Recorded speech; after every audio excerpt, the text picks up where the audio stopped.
Bom, a gente trouxe hoje ao estúdio o Vinícius Paiva. Ele é um economista e eu acompanho o trabalho do Vinícius há muitos anos. Ele é responsável pelo blog Teoria dos Jogos. E ele faz uma série de análises fora do futebol. E essas análises que ele faz certamente geram muita discussão. Uma delas foi o tema da conversa aqui no intervalo do programa. Torcida única. Eu vou inverter a pauta que eu teria com você e começar por aí. Você é contra ou a favor a torcida única em clássicos e por quê, Vinícius? Bom, eu infelizmente vou discordar do meu amigo Petrin aqui. Eu considero que a torcida única no futebol é a prova cabal da falência das nossas instituições, né? O futebol não pode ficar refém de vândalos nesse nível e muitas vezes, como o episódio que aconteceu esse fim de semana comprova, a briga, a morte, a coisa acontece longe do estádio, né? Longe de um estádio em que havia apenas uma torcida brilhantando o espetáculo.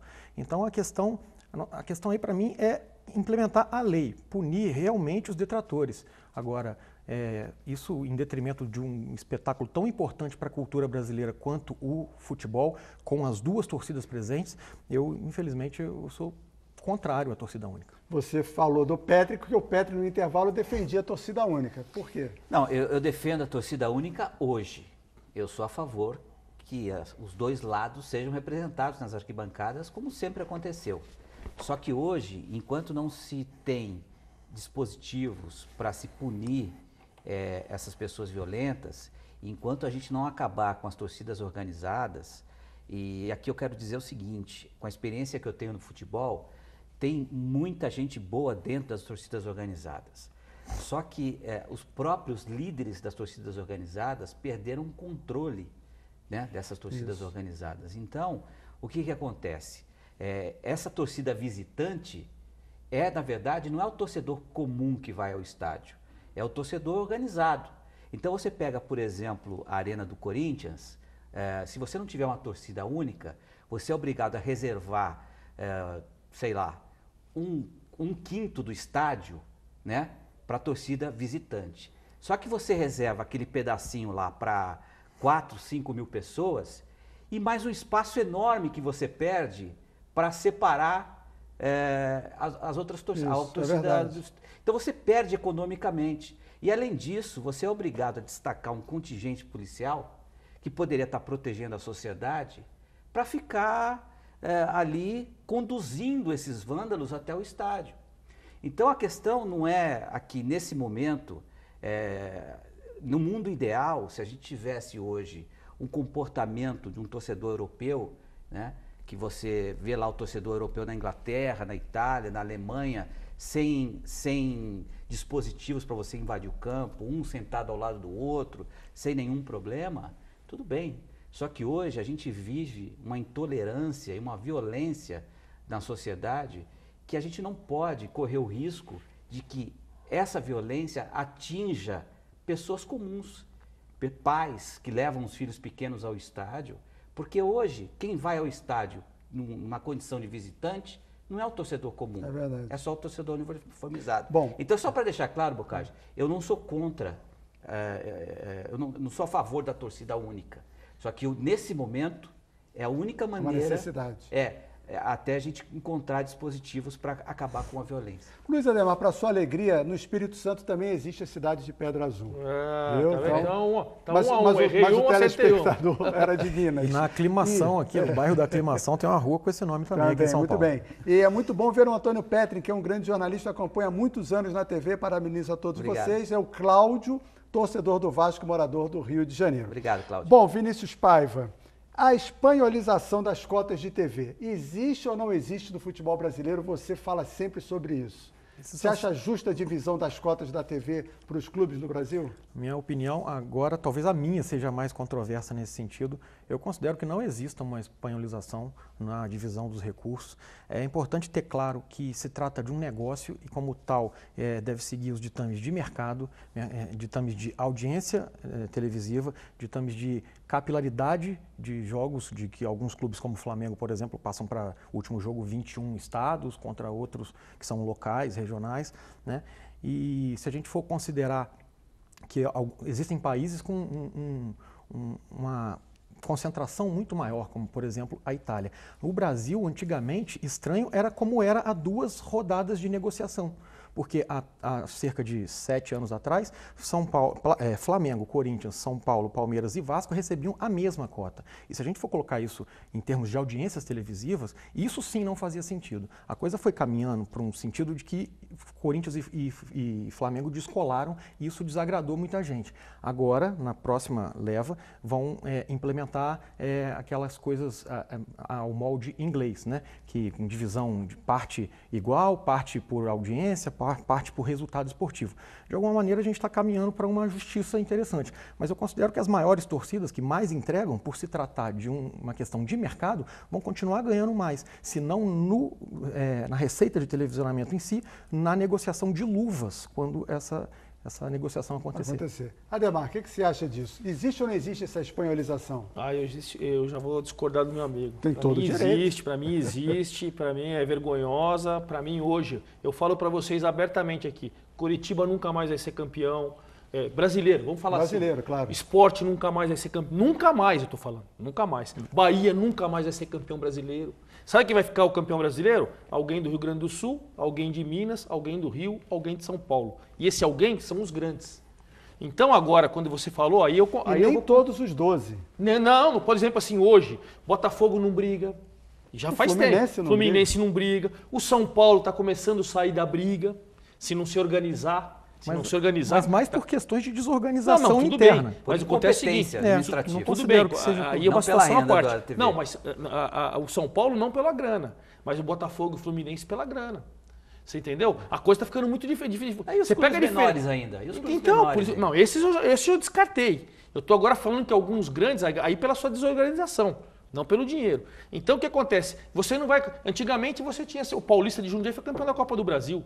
Até a Copa do Brasil, que é mata-mata, a hora que você chegar no mata-mata ali das oitavas e quartas, que você começar a cruzar com Palmeiras, com Flamengo, com Corinthians, você vai embora. Eu concordo. Você vai embora. Eu concordo com o Ademar, discordo do Vinícius. Eu acho que realmente, se você não tiver um equilíbrio no campeonato, você não vai ter emoção.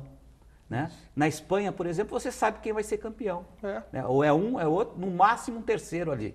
E a gente não pode trazer isso para o Brasil. A gente tem que ter um equilíbrio dos clubes, né? A NBA, qual é um dos grandes segredos da NBA, né?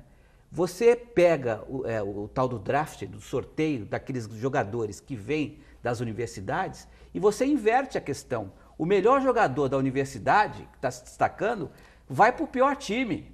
O pior time escolhe primeiro. Exatamente. Né? Exatamente. Por que eles fazem isso? Para dar um equilíbrio. Você tendo equilíbrio, né, você consegue ter mais emoção. E a gente não pode dar dinheiro, a televisão não pode dar dinheiro pensando só na audiência. Exatamente. Senão você vai ter na TV torcidas, os clubes, é uma prioridade de poucos clubes em detrimento de outros que também fazem um espetáculo. O economista ficou sozinho? Fiquei sozinho. Eu não considero que o conceito que é seguido pelo esporte americano, que é o conceito de equilíbrio competitivo, se aplique ao futebol, porque lá a coisa é vista muito mais como entretenimento do que como esporte. Mas o futebol não é entretenimento. O futebol tem que ser tratado como entretenimento. Pois é, mas aí até para dar audiência. Nos Estados Unidos é visto unicamente como entretenimento. Ou seja, você não tem ascenso, rebaixamento, você não tem muitas outras coisas que o futebol possui especificidades, entendeu? Então, quando você cita a NBA como um exemplo, a NBA tem franquias que são vendidas. O Seattle Supersonics não existe mais, porque ele se transformou em Oklahoma City Thunder. Você muda a franquia, você muda a cidade, você simplesmente desatrela completamente ao conceito do esporte. É entretenimento, faz dinheiro, mas de alguma maneira você deixa alguns torcedores desamparados. O que eu acho que o futebol brasileiro... Ele lembrou alguns times que disputaram até Campeonato Brasileiro de Série B e C, que a cada ano era de uma prefeitura. Aconteceu em São Paulo, aconteceu. O Guaratinguetá foi para a Americana, depois voltou para Guarani. O Barueri também. O Barueri foi para Presidente Prudente e voltou, e os dois fecharam, né? É o chamado hoje time não tem nem mais o Guaratinguetá e nem mais o Barueri. Não, é o chamado time de rodinha, né? Que você está numa cidade hoje, no outro ano você está na outra cidade. Esses times, por exemplo, são, para mim, fazem mal para o futebol. Eu acho que o futebol tem que estar tem que ter torcedor ou, no mínimo, estar ligado a uma cidade. Mas isso é culpa, sabe por quê? Né? O Pedro, sabe o que é culpa? Daí da CBF e das federações locais. Por quê? Se você tem o Guaratinguetá e o Guaratinguetá vira americano e vai para americana, ele vai para a última divisão. Deveria, né? É isso que tem que ser. Você tem que colocar na regra. Vai para a última divisão, o americano vai começar da quarta, terceira, segunda. Quer fazer isso? O Oeste, hoje nós temos o Oeste que quase subiu na Série B, tá bem colocado na Série A2 do Campeonato Paulista. Ele deixou Itápolis e está jogando em Barueri, porque o Barueri faliu, ele veio para Barueri. E que identidade tem um time desse com arquibancada? Nenhuma. Nenhuma. Pois é. Falando em arquibancada, você me pautando mais uma vez aqui, sócio-torcedor e a venda de mando de campo que voltou a ser autorizada no Campeonato Brasileiro. Você é a favor dessa venda de mando de campo? Isso prejudica os programas de fidelização do sócio-torcedor? Isso prejudica, certamente, mas existem torcidas, especialmente falando do Flamengo, que tem uma demanda reprimida muito grande em diversos mercados, né? E que isso é saudável explorar. Mas o torcedor do Flamengo um dos que mais reclamam. O do Rio de Janeiro, porque o é. de Brasília está aguardando ansiosamente e faz muito mais dinheiro do que num campeonato de 2.000 pagantes de média, como vem sendo o Campeonato Carioca jogado no Rio de Janeiro. Então, é ruim para a fidelização, tanto é que o Corinthians só joga em casa, o Palmeiras só joga em casa, mas assim, de maneira parcimoniosa, isso pode ser vantajoso para as torcidas com perfil mais espalhado em termos nacionais. Você é favorável, então, que se venda mando de campo no Brasileirão? De maneira circunstancial, né? O Flamengo hoje não tem onde jogar, né? O Rio de Janeiro Aliás, entregou. o Diego falou isso. O Rio de Janeiro entregou o seu estádio aos shows, ao Wesley Safadão e à condição de coliseu pós-moderno. Tem muita gente se manifestando aqui. A divisão de cotas é uma vergonha. O Brasileirão já começa tendo 6 equipes prováveis para o rebaixamento, diz o Rogério de Salvador, na Bahia. Mas eu queria fazer um pequeno ponto com relação a isso. Se imagina o bicho pior do que ele é, na verdade. Quando você pega os 170 milhões que Flamengo e Corinthians negociaram para a próxima leva de televisionamento, que é... Para o São Paulo são 50 milhões, não é isso? São Paulo é 120? É 120, é. Então, já 50 milhões, você monta um time. Se você pega o bolo inteiro, todos os clubes, e pega quanto que os 170 do Flamengo, quanto que os 170 do Corinthians representam, é menos de 20%. É bastante próximo ao que representam em fatia de torcedores. Então, tem uma relação, sim, com o consumo.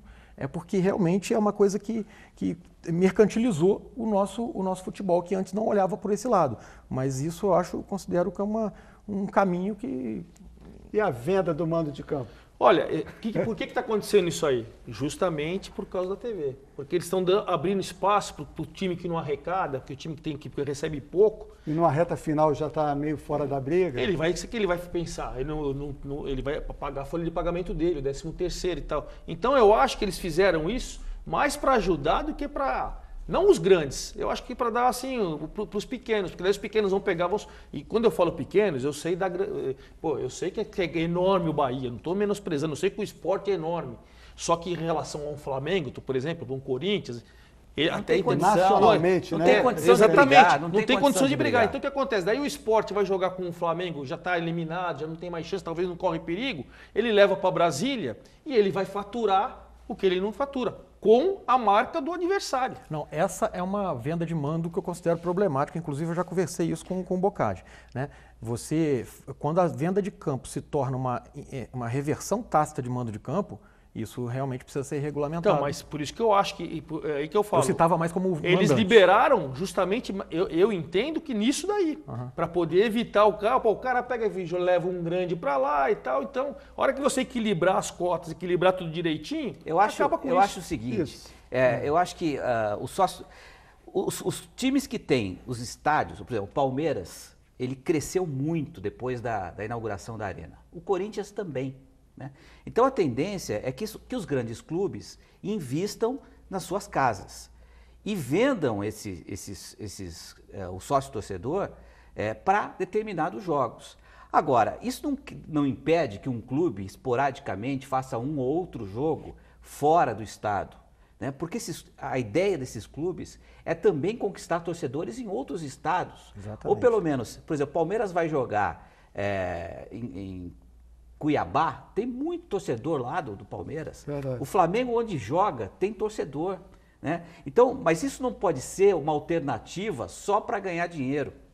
Isso tem que ter uma alternativa para popularizar, né? O Santos vindo jogar no Pacaembu é uma ótima ideia. O Santos já encheu o Maracanã. 37 mil pessoas hoje. O Santos já foi um time que lotou o Maracanã. Não pode se resumir a Vila Belmiro com 10 mil pessoas. O Santos tem que pensar grande.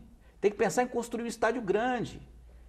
Nesse aspecto, eu acho que não todos os jogos, porque também se eu sou sócio torcedor, eu compro lá para ver o meu time jogar no estádio. Vou lá, cadê meu... tá jogando em Cuiabá, tá jogando não sei aonde. Aí eu não vou comprar. Como porque foi o Fla-Flu. Aí também não sou... Mas tem que ser com antecedência, né? Você tem um que ser calendário, avisado. por exemplo, o Campeonato Brasileiro já está aí, o calendário. Você separa os... e já mostra para o seu sócio torcedor, ó, esse aqui eu vou jogar em Cuiabá, e esse aqui eu vou em Natal. No caso do Flamengo não tem como fazer isso, porque o Flamengo não tem estádio. Não, sim. Certo? Nas no caso do Palmeiras, tá são 19 jogos em casa. Exatamente. Já fica definido. Desses 19 jogos, 2 eu vou fazer. Dois eu não, vou Eles fazer. podem vender 5 pelo regulamento. Sim, mas eu tô falando assim, você pode, eu tô dando um exemplo assim aleatório. 2 você pode fazer, eu vou fazer em Natal e em Cuiabá. Você já avisa seu sócio torcedor. É um grande evento. Porque o combinado não sai caro. Não sai caro, Até exatamente. nessa área, né? E eu tenho certeza que o sócio torcedor vai entender. Porque ele vai falar, pô, o torcedor do meu time lá de Cuiabá, lá de Natal, ele também vai... Até porque o sócio torcedor não vai nos 19. O Santos já definiu, serão 10 jogos no Pacaembu e 9 jogos na Vila Belmiro. Quem quiser comprar, ou vai assistir os 9 jogos na Vila Belmiro, ou se não sobe a serra... Você pode fazer 2 carnês, você pode fazer um lá da Vila e outro no Pacaembu. Pô. Muito bem. Falamos de tudo? Acho que falamos. Falamos de tudo. Obrigado, então, pela sua colaboração, porque são assuntos realmente polêmicos que saem da alçada de dentro do campo, né? E que a gente está sempre discutindo, afinal, vale ou não vale a grana, né? Como é que fica o torcedor nessa história?